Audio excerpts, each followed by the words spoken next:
여러분께 한번 물어보겠습니다. 여러분은 이런 상황이라면 어떻게 할 건지 한번 나누기 원하는데요. 여러분께서 만약에 이런 상황이 있다면은 과연 여러분은 기뻐할 것인가 아니면 부러워할 건지 한번 보도록 할게요.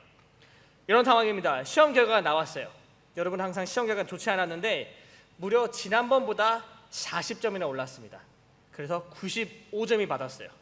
물론 100점 만점에서 여러분 100점 만점 95점 받았는데 40점에 올랐는데 그런데 내 옆에 친구를 또 이기지 못했습니다. 단 한 번도 이긴 적이 없고 그 친구는 항상 저보다 점수가 잘 나왔어요. 여러분께서 이 상황에서 내 점수가 40점이나 오른 거에 대해서 기뻐할 건가요? 아니면은 내가 그 친구에게 진 것 때문에 분하고 또 부러워할 건가요? 어떻게 하시겠어요? 어떨 것 같아요? 나는 기뻐한다. 내 점수가 올랐기 때문에. 아니면 나는 내가 진 것 때문에 억울해하고 또 부러워하고 또 분한다. 그래서 어떠시겠어요? 사람마다 다 다른 게 있을 거예요. 그렇죠? 그래서 가끔가다 어느 사람들은 뭐 그러든지 말든지 할 것 같아요 라고 하는 분명히 있을 것 같은데, 여러분 혹시 살리에리 증후군이라고 들어보셨어요? 살리에리 증후군 들어본 적 있으실 겁니다. 분명히 뭐냐면은 1인자를 질투하고 시기하는 2인자의 심리예요. 1인자를 질투하고 시기하는 2인자의 심리. 쉽게 얘기하면은 박하율이 저를 보고 질투하고 시기하는 그런 심리죠. 나 이렇게 잘생겼는데 목사면 좀 못생겼다. 그치 하율아? 네. 여러분 살리에리 그 증후군이 누구에서 나왔냐면요, 바로 안토니오 살리에리라는 이탈리아 출신의 음악가, 작곡가, 그리고 지휘자의 이름에서 나왔는데, 이 사람의 이름에서 왜 비롯됐냐면은 이 사람이 동시대 음악했던 사람이 또 누가 있냐면요, 바로 음악의 천재 모차르트가 같이 이 사람과 동시대에 음악 활동을 했었어요. 여러분 생각해 보세요. 모차르트가 어떤 인물이죠? 역사상 정말로 재능이 많은 인물이에요. 그래서 그의 이름을 음악의 천재라고 부를 정도로 굉장히 재능이 많았는데, 살리에리라는 인물도 사실 뒤처지는 않았지만 항상 자기가 모차르트보다 부족하다, 나가 저 사람한테 안 된다는 생각했기 때문에 살리에리 증후군이라는 이름 생각한 거예요. 여러분 우리가 살고 있는 사회는 어떤가요?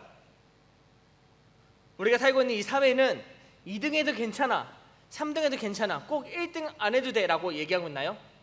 아니면 1등만 인정하고 1등만 칭찬하고 1등만 그냥 주고받는 사회인가요?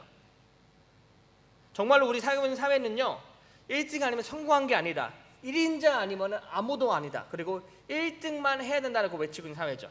참고로 저도 여러분 제가 초등학교 때 믿거나 말거나 전교에서 1등을 했습니다. 왜 이런 눈빛이지? 나 그때까지 공부는 잘했어요 여러분. 그런데 저는 혼났어요. 놀랍게도 전교 1등을 했는데도 불구하고. 왜 혼났냐면은 저희 아버지께서 너희 형은 시험에서 만점을 받아 1등 했는데 너는 왜 2개나 틀렸냐 하고 혼났어요. 1등을 했었음에도 불구하고. 실제로 일어난 일입니다. 정말로 못 믿기시면은 제가 저희 형 전화번호 드릴게요. 미국에 있지만. 네. 그림 한번 보여주시겠어요? 여러분 혹시 이 장면 아시나요? 무한도전의 한 장면인데, 유재석이 박명수에게 이렇게 질문합니다. 박명수 씨는 정말로 2인자로 생각하십니까? 하지만 박명수의 대답이 저렇게 나와요. 0.5. 뭐냐면 1.5인자다. 자기가 2인자는 하지만 그걸 인정하고 싶지 않아서 자기 조금 자존심을 조금 올리기 위해서 1.5인자라고 얘기를 해요. 0.5라고. 여러분 이게 왜 중요하냐면요, 우리는 1등을 못 하잖아요. 그럼 자존심이 상하게 돼 있어요. 그쵸? 내가 안타깝게도 2등했다. 아, 나 2등했네, 정말 잘했네가 아니라 1등 못했다, 또 쟤한테 졌다, 또 1등 못했다, 나는 만년 2등이구나 그런 생각하는 사회에 살고 있어요. 근데 여러분 오늘 말씀 보면요, 성경의 위대한 지도자 누구죠? 바로 모세. 그 모세 아래에서, 모세 옆에서 항상 2인자였던 인물이 등장하는데 그의 이름은 바로 아론입니다. 저는 오늘 말씀 통해서 아론이 단순히 2인자가 아니라 아론이 정말로 중요하고 소중한 인물이었으면, 그리고 우리는 그 아론을 통해서 우리가 무엇을 배웠는지 함께 보도록 할게요. 오늘 본문 말씀이죠. 모세와 아론을 부르신 하나님의 그 장면입니다. 오늘 말씀의 배경을 보면요, 어떤 내용이냐면은 바로 하나님께서 먼저 누굴 부르시죠? 먼저 모세를 부릅니다. 출애굽기 3장에 보면은 모세가 이제 애굽 땅에서 도망쳐서 이제 그 광야에 있었을 때 하나님은 모세를 부르시죠. 하나님 모세를 언제 만나냐면은 바로 호렙산에서 모세를 만납니다. 여러분 호렙산에서 어떤 일이 있는지 다 아시죠? 호렙산에서 어떤 일이냐면은 모세가 하루는 양을 치던 중에서 그 양이 도망가자 어떤 곳에 이르렀는데 그 호렙산에 이르렀는데 그곳에서 뭘 보게 되냐면 떨기나무에 붙은 불을 보게 돼요. 하나님의 음성을 듣게 되고 그 하나님을 대면하고 이제 하나님께서 모세를 부르시면서 내가 너를 통해서 이스라엘 백성들을 애굽에서부터 구원하겠다는 하나님의 뜻을 듣게 됩니다. 그리고 그 부르신 모세가 이제 하나님께 반응을 하게 되죠. 여러분 모세가 하나님께 처음 부르심을 했을 때 어떻게 반응했죠? 네 하나님 제가 열심히 잘해보겠습니다라고 반응했나요? 어떻게 반응했죠? 회장님 어떻게 반응했죠? 모세가 처음부터 순종을 했나요? 어떻게 반응했죠 모세가? 모세의 핑계가 됐죠. 모세는 어떻게 핑계댔냐면은 하나님 저는요 말을 정말로 못하는 사람이에요 라고 핑계를 대요. 그래서 하나님의 반응이 이거죠. 너의 형 아론을 데려가라. 오늘 말씀은 주인공입니다. 너의 형 아론을 데려가라. 왜? 아론은 어떤 사람이다? 말을 잘하는 사람이라고 얘기해요. 그걸 통해서 오늘 말씀까지 이어지게 됩니다. 근데 오늘 말씀 보면은 하나님께서 모세하고 아론에게 그들의 역할을 분명하게 분담을 해주세요. 모세는 누구였죠 여러분? 모세는 어떤 인물이었죠? 모세는 리더였습니다. 인도자였고 하나님을 직접 대면하는 사람이 바로 모세였어요. 근데 아론은 어떤 인물이었냐면은 그런 모세, 그런 인도자 리더를 위해서 대면하는 사람, 바로 하나님의 모세의 대면자 됐다는 거죠. 모세가 하나님의 말씀을 받게 되면은 아론은 이제 그 말을 모세 통해 듣고 이제 백성들하고 바로에게 전하는 역할이 바로 아론의 역할이었어요. 쉽게 얘기하면 대변자의 역할이죠. 7장 1절에 이렇게 나와 있습니다. 볼지어다 내가 너를 바로에게 신같이 되게 하였은즉 내 형 아론은 내 대언자가 되리니. 바로 이것이 하나님께서 모세에게 하신 말씀입니다. 모세는 이런 역할이고 내 형 아론은 너의 대언자가 될 거다라고 말씀하세요. 여러분 여기 보면은 신같이 되게 하였으냐는 뭐냐면 어떤 의미냐면요, 모세 너를 이 땅에 신으로 삼겠다가 아니라 바로가 너를 대면하였을 때 바로는 네가 행하는 기적을 보고서 너를 두려워할 거다라는 말씀이에요.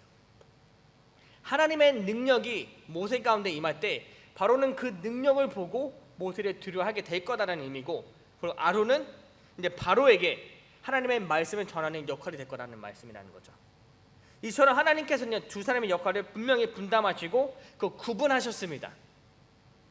근데 여기까지만 보게 된다면은 아론은 그저 대언자의 역할이에요. 그렇죠? 여러분 생각해 보세요.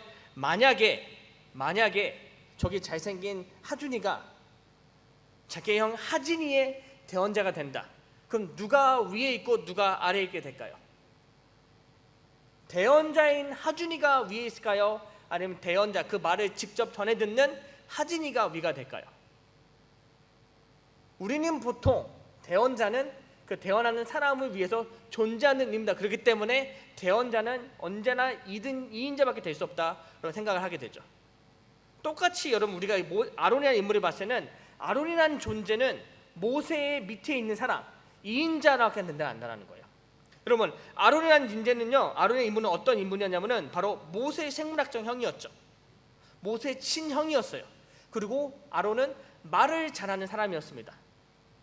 그리고 그의 존재는요, 그 역할은 보면요, 모세의 부족함을 위해서 부르심을 받은 사람, 그리고 모세의 말을 전달하는 사람이었어요. 다시 말하자면 아론은 모세를 위해 존재하는 사람이라고 우리는 볼 수 있다는 거예요. 그의 역할, 그의 부르심의 순서, 그리고 본문 말씀의 내용들 봤을 때 아론은 그저 정말로 2인자밖에 되지 않습니다. 1등이 될 수 없고 항상 2인자, 1인자 옆에서 그를 보살피고 그를 돌봐주고 그의 도움이 되고 그를 위해 존재하는 사람이라고 볼 수 없겠죠. 그만큼 아론은 어떻게 보면은 존재감도 부족하고 중요 인물은 아니다라고 생각할 수 있어요. 근데 여러분 아론은 또한 완벽한 인물도 아니었어요. 성경에 보면요 아론의 한 실수들이 나오죠. 출애굽기 32장에 보면은 금송아지 사건이 일어납니다. 여러분, 금송아지 사건이 어떻게 일어나죠? 왜 일어나죠?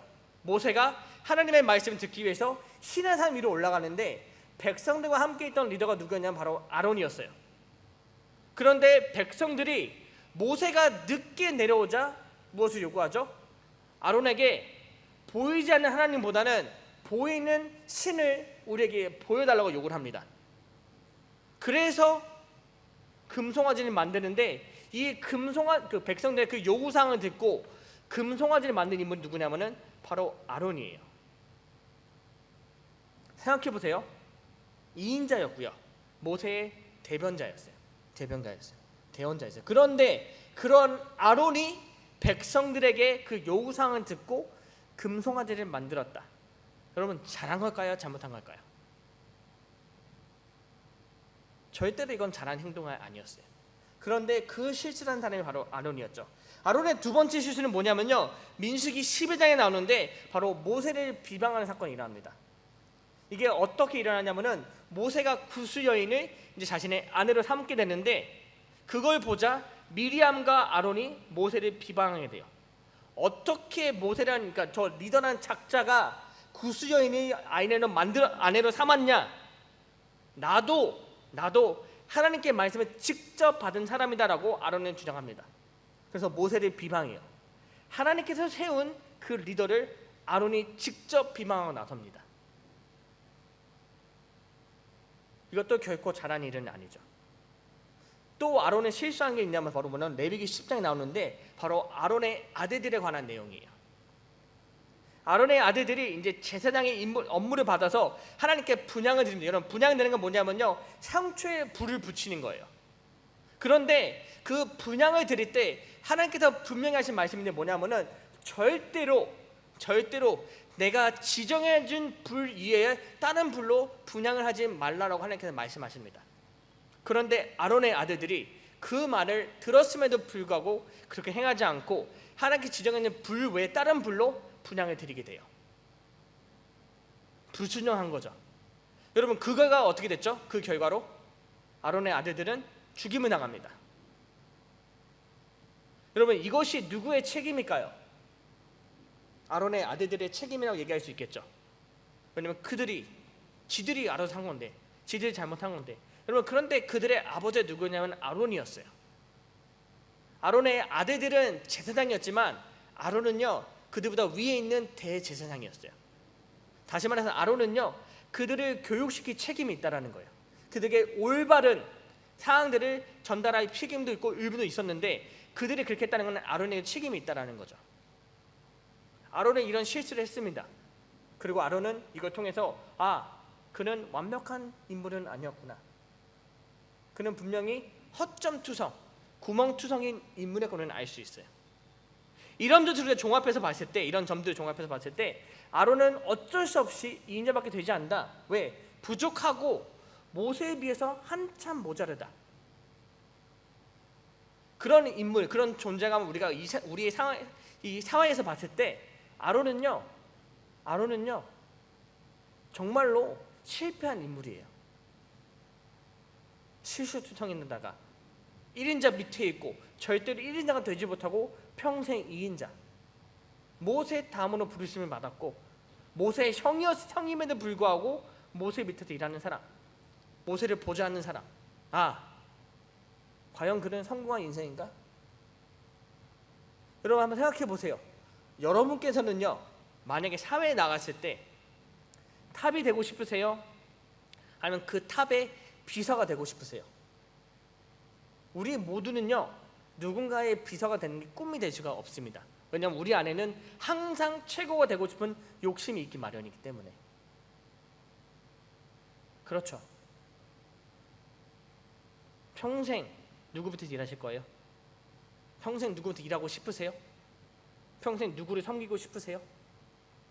평생 항상 2인자, 쟤보다 안 되는 사람, 쟤보다 못난 사람, 쟤보다 부족한 사람, 그런 타이틀을 듣고 싶으세요, 여러분? 제가 대학교 때까지 그런 타이틀 들었어요. 항상 누구누구의 아들, 누구의 동생. 저는 이름도 없는 사람이었습니다, 여러분. 교회에서 그것도 교회에서. 그런데 여러분, 그 기분은 절대로 좋지 않아요. 왜? 사람들은 내 이름을 부르지 않을까? 왜? 사람들은 나를 내 모습 이대로 인정해주고 또 받아주지 않을까? 여러분, 어떻게 보면 아론은 그런 상황에 있었습니다. 근데 여러분, 아론은 성경적으로 혹시 어떤 인물인지 아세요? 이게 오늘 말씀의 가장 핵심 포인트인데, 아론은 과연 성경적으로 우리 세상의, 우리 사회의 기준이 아니라, 내 기준이 아니라, 사람의 기준이 아니라 성경적인 기준에서 아론은 과연 어떤 인물이었나? 여러분, 첫 번째로 아론은요, 어떤 인물이었냐면은 바로 하나님의 부르심을 직접 받은 인물이었습니다. 출애굽기 4장 20절의 말씀이죠. 여호와께서 아론에게 이르시되 광야에 가서 모세를 맞으라 하시매. 하나님의 말씀이 아론에게 직접 임하는 장면입니다. 여러분, 성경에 몇 명의 인물이 등장하죠? 창세기 1장 1절부터 요한계시록 끝까지 성경에는 몇 명의 인물이 등장하죠? 혹시 아시나요? 굉장히 많이 등장합니다. 정말로 셀선만큼 많은 인물이 등장해요. 이스라엘 백성들만 하더라도 수백 명, 수천만 명이 돼요. 그렇죠? 수백만 명. 근데 여러분, 그 가운데서 성경에 등장하는 인물 가운데서 하나님의 부르심을 직접 들은 사람은 과연 몇 명이나 될까요? 얼마 되지 않아요. 퍼센트를 따져도요 1%도 되지 않습니다. 0.1%도 되지 않고요 0.02%도 되지가 않아요. 그런데 그 가운데서 아론은 어떤 인물이다? 하나님의 부르심을 직접 들은 인물이다. 여러분, 아론이 정말로 못난 인물일까요? 이것만 봤을 때 정말로 몇 안 되는 사람 중에서 아론은 하나님의 부르심을 직접 받은 인물이에요. 다른 사람을 통해서 너 이렇게 해야 돼가 아니라 하나님의 음성을 직접 듣고 그 부르심을 직접 받은 인물이 바로 아론이라는 거예요. 두 번째로 아론은 어떤 인물이었냐면은 바로 언변의 능력이 있는 인물이었습니다. 출애굽기 4장 14절의 말씀이에요. 레위 사람 내 형 아론이 있지 아니하냐? 그가 말 잘하는 것을 내가 아노라. 여러분, 이 말씀 누가 하셨죠? 이 말씀 누가 하신 말씀이죠? 하나님의 말씀입니다. 하나님께서 모세에게 아론에 대해서 이렇게 얘기한 거예요. 내 형 아론이 있지 않냐? 그는, 아론은 정말로 말을 잘하는 사람이다. 언변의 능력이 있는 사람이에요. 단순하게 모세와 비교해서 아론이 뛰어난 게 아니라 아론이라는 인물은 정말로 말을 잘하는, 언변이 뛰어난 인물이라는 거죠. 비록 우리가 봤을 때 아론은 모세 밑에 있고 모세를 보좌하는 사람이선 보였음에도 불구하고 아론에게는 정말로 능력이 있었다는 거예요. 말을 잘하는, 언변이 뛰어난. 여러분, 이것을 믿으시기 바랍니다. 하나님께서는요 저와 여러분에게 다른 사람보다 뛰어난 은사를 주셨어요. 우리가 그걸 지금 벌써 알고 있을 수도 있고요, 아니면 아직도 모르고 있을 수도 있습니다. 그런데 저와 여러분은요 우리 각 사람에게 필요한 은사를 분명히 주실 거예요. 주셨을 수도 있고요, 우리가 받고 있을 수도 있고 또 주실 겁니다. 하나님의 필요에 의해서, 하나님의 그 일을 하기 위해서. 아론에게는 이러한 은사가 있었어요. 언변이 뛰어난 은사, 말을 잘하는 은사. 그러면 이것을 여러분에게 똑같이 생각하시길 바래요. 나는 과연 뭘 잘하지? 나는 항상 2등이고 나는 항상 쟤보다 지고 있는데, 쟤보다 부족한데 나는 과연 잘하는 게 뭐가 있을까? 여러분, 우리는요 항상 2등이나 3등을 할 때 이렇게 생각을 하죠. 아, 나는 잘하는 게 정말 없다. 나는 존재감도 없고 나는 정말로 필요 없는 사람, 부족한 사람, 쓸모없는 사람이라고 생각할 때가 있어요. 그게 더 나아가면 어떻게 되는지 아세요? 밥 먹는 것도 아까워서 못 먹게 돼요. 쌀만 축내는 존재다. 더 나아가서 그게 우울증을 번지고요, 정말 생각하게 되면은 아, 나는 존재할 가치도 없다. 그렇게 됩니다, 여러분. 근데 하나님께서는 저와 여러분을 특별히 창조하시고 특별히 사랑하셔서 은사라는 걸 주셨어요. 능력이라는 걸 주셨어요. 그게 무엇인지는 아무도 모르죠. 여러분은 아실 수 있을 거예요, 아마. 나는 과연 무엇을 잘하는가? 내가 남들과 비교했을 때가 아니라 나는 과연 무엇을 좋아하고 무엇을 가장 잘하는가. 정확하게 설명하려면 나는 과연 하나님께 어떻게 하면 가장 영광스러운 영광을 돌릴 수 있을까? 최고의 영광을 돌릴 수 있을까? 내가 하나님을 위해서 가장 잘하는 건 무엇일까? 여러분 그거 생각하잖아요. 그 질문 답을 얻을 수 있잖아요. 그러면 그 질문의 답이 바로 여러분의 은사가 되는 거예요. 여러분들의 은사는 과연 무엇인가요? 한번 생각해 보시기 바랍니다. 세 번째로 아론이라는 인물은요, 성경적 아론의 인물은 세 번째로 그런 이스라엘의 첫 대제사장이에요. 첫 번째 대제사장입니다. 첫 번째 대제사장은요, 모세도 아니었고요, 아브라함도 아니었습니다. 바로 아론이었습니다. 출애굽기 40장 13절의 말씀입니다. 아론에게 거룩한 옷을 입히고 그에게 기름을 부어 거룩하게 하여 그가 내게 제사장의 직분을 행하게 하라. 여러분, 기름 부음 받는다는 것은요, 하나님께 특별한 부르심을 받는다는 의미가 있어요. 그런데 이 부르심을 누가 받았다? 아론이 받게 됩니다. 대제사장의 직분을 행하게 돼요. 출애굽 이후에 이스라엘이 거룩한 백성으로 부르심 받았을 때 아론은 그 백성들 가운데서 첫 번째로 대제사장의 부르심 받게 됩니다. 그리고 모든 백성들을 대표해서 하나님께 번제를 드리는 임무를 받게 됩니다. 그 책임감을 받게 돼요. 아론이. 우리가 생각했을 때 2인자, 보잘것없는 자, 존재가 없는 자, 그런 아론이 이스라엘 백성들 가운데서 첫 번째 대제사장이 됩니다. 모세도 아니고 아론이요. 여러분, 아론이 정말로 그저 2인자, 존재가 없는 인물인가요? 성경적 관점에서 봤을 때 아론은 과연 그런 사람인가요? 우리는요, 아론이라는 인물을 세상의 기준이 아니라 하나님의 관점, 하나님의 시선에서 볼 필요가 있다는 거죠. 세상의 기준에서 봤을 때 아론은 전혀 평생 2인자, 모세가 죽기 전까지 아론은 절대로 1인자가 될 수 없다. 모세의 말만 전하고 모세 밑에서 일만 하고 온전히 모세만을 위해서 존재하는 사람이다. 세상의 관점을 봤을 때 이것은 절대로 성공한 모습이 아니라고 얘기를 하죠. 근데 하나님의 시선을 봤을 때 아론은요, 하나님의 부르심을 받은 인물. 그 부르심은요, 모세를 위한 부르심이 아니라 하나님을 위한 부르심을 받았다는 거예요, 여러분. 우리가 부르심을 받았을 때, 제가 이 교회 부르심을 받고 여러분께서 어떤 곳에 부르심을 받았을 때 우리의 부르심의 목적은요, 이 교회 어떤 특정한 인물이 아니라 바로 하나님을 위한 부르심이라는 거예요. 그리고 아론의 능력은 모세에게 필요한 그 능력이 아니라 하나님을 위해서 귀하게 사용받을 수 있는 능력이라는 거죠. 하나님께서 우리에게 은사를 주신다는 목적은요, 우리가 더 잘나기 위해서, 우리가 누군가를 섬기기 위해서가 아니라 온전히 하나님께 영광을 돌리기 위함이라는 거죠. 다시 말해서 아론의 그 언변의 능력은 다른 사람을 위함이 아니라 오직 하나님을 위해서.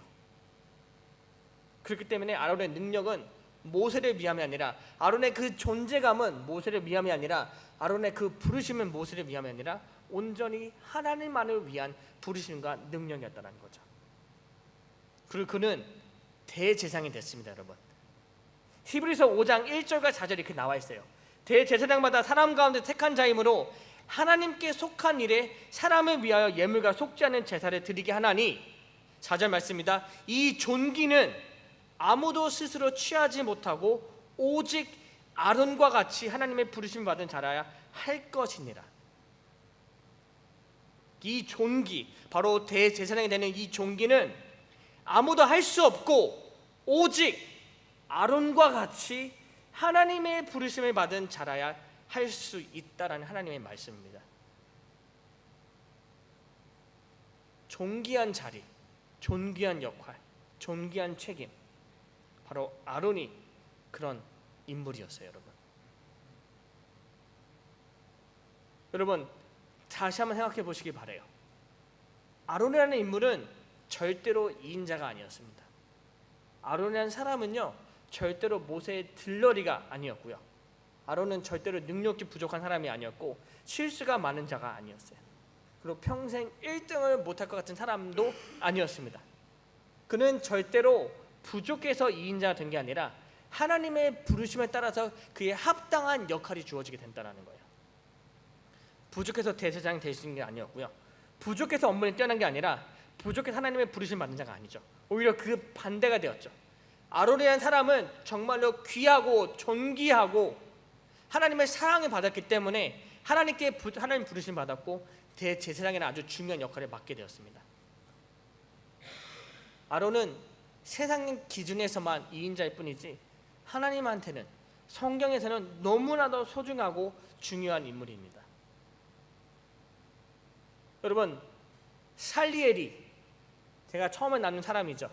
살리엘이라는 인물은요 세상의 기준에서 2인자였죠. 근데 사실 여러분 그는 어떤 인물이었냐면요 클래식 음악의 거장으로 알려진 인물이에요. 모차트의 음악의 천재지만 살리엘이라는 사람은요 클래식 음악의 거장이에요. 근데 그가 얼마나 뛰어난 인물이었냐면 오스트리아 황제, 바로 오페라가 가장 중요했고 유명했고 가장 중심지였던 오페라, 그리고 오스트리아 황제에게 그는 오페라 그 업계 가운데 가장 큰 공로를 인정받은 인물이었어요. 오스트리아 황제가 살리엘을 향해서 이 사람은 오페라 역사상 가장 중요한 인물이라고 인정했던 인물이 바로 살리엘입니다. 오페라 거의 거장이고요. 그가 쓴 36곡, 36개 곡 가운데 35개의 곡은 오페라 가운데 큰 성공을 이뤘어요. 수많은 제자들이 그를 존경하고 그처럼 되게 원했고요. 많은 명곡들을 남긴 사람이 바로 살리엘입니다. 그런 인물이었음에도 불구하고 세상은 그를 2인자로 만들었던 거죠. 여러분께 감히 전합니다. 여러분, 물론 우리는 1인자 되고 싶은 그런 마음이 있지만 1인자가 아니어도 괜찮아요. 2등이 돼도 괜찮고요. 3등이 돼도 괜찮아요. 가장 중요한 건 여러분, 우리가 하나님께 속해 있다는 것을 기억하시면 된다는 거죠. 저와 여러분은 1등을 하기 위해서 이 땅에 존재하는 게 아니라 오직 하나님의 영광을 위해서, 그리고 하나님께서 우리 특별히 사랑하셔서 이 땅에 존재하는 인물들입니다. 그렇기 때문에 하나님은요 우리가 꼭 1등이 아니어도 우리를 모두 다 사랑하시고 가장 귀하게 여기시고 우리를 이 모습 그대로 사용하십니다. 우리가 부족해도 1등이 아니어도, 그 세상 기준에서 성공한 존재가 아니어도, 여러분 우리는 아론처럼 있는 자리에서 맡겨진 일에 자신의 최선을 다하고 또 부족하고 또 때로는 실수를 할지라도 끝까지 신실하게만 하면 돼요. 우리가 있는 그 자리에 하나님께 충성되고 최선을 다하고 내가 아니라 하나님께 영광을 돌리는 그 모습만 있으면 된다는 거예요. 1등이 되는 게 목표가 아니라 하나님께 우리가 할 수 있는 최고의 신실함이 우리가 목표가 된다는 거죠. 저는 저와 여러분이 다른 게 아니라 정말로 하나님의 영광을 위해서 내가 드러내고 내가 최고가 되고 내가 탑이 되는 게 목표가 아니라 하나님의 영광, 하나님 사랑, 하나님 예배하는 게 우리의 목표되기 간절히 소망합니다. 여러분, 부족해도 괜찮습니다. 1등 못해도 괜찮아요. 말 못해도 괜찮아요. 부끄러워만 해도 괜찮아요. 제 얘기 제가 했었죠, 여러분. 정말로 소심하고 사람들 앞에서 부끄러워만 말도 못했고 지금도 저는 스스로 봤을 때 정말로 부족한 사람이다. 그럼에도 불구하고 하나님의 부르심 위해서 저는 여러분 앞에 서가지고 하나님의 말씀을 전할 수 있다는 거예요. 가장 중요한 거는 내 능력, 내가 아니라 하나님이라는 거죠. 저는 저와 여러분이 여러분 스스로를 내 기준은 여러분의 기준이 아니라 하나님의 기준, 하나님의 성경의 기준으로 봤으면 좋겠어요. 그리고 스스로를 인정하고 사랑할 줄 알고 귀하게 여기지 않는 자, 그런 저와 여러분에게 주님의 이름으로 축원합니다. 기도하겠습니다.